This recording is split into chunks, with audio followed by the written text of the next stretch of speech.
Pochi Auntie went to CII with a serious look on her face. Pochi Auntie said, Rahul Indian ki ban mujhe prashan kar rahi hai, shayad kuch good bhi hai. Section 206. Pochi Auntie. She's not just a gossip queen. She has the legal power to call for information, inspect books, and start inquiries if a company looks shady.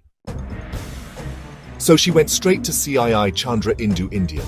Section 207. CII is the inspector with courtroom swagger, can summon anyone, demand records, and question like a boss.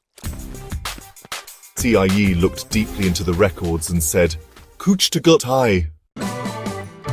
Section 208 RI, Rahul Indian. The inspection report is submitted to the central government. If things smell bad, it triggers a chain reaction. Aban se milta hain. Section 209 SS Search and Seizure. If there's even a hint of hidden records or tampering, the team can raid and seize documents. No chai break. The heat was on. Pochi Auntie, still cool, said, Pochi Auntie AC men nivesh kro dimag thanda riga. Section 210 Deeper investigation begins. Now the government sends in inspectors to dig beyond the surface. And then came Shafula, the engineer, but he wasn't fixing fans. Section 211 SFIO is born, the Serious Fraud Investigation Office, elite investigators for complex fraud cases. Section 212.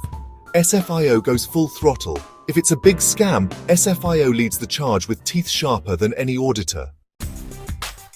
But there's more. Shafula's partner, Neha Chauhan, is also involved. Section 213. Tribunal joins the party.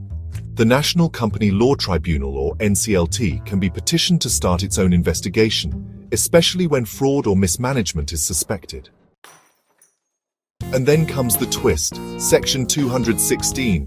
Who really owns the company? If true ownership is hidden, the government can uncover it. Sections 217 to 229 wrap it up. They're the background team, covering procedures, penalties, and the full power of inspectors. In the end, Pochi Auntie uncovers the truth. Lesson? Behind every shady deal, the company law family is watching.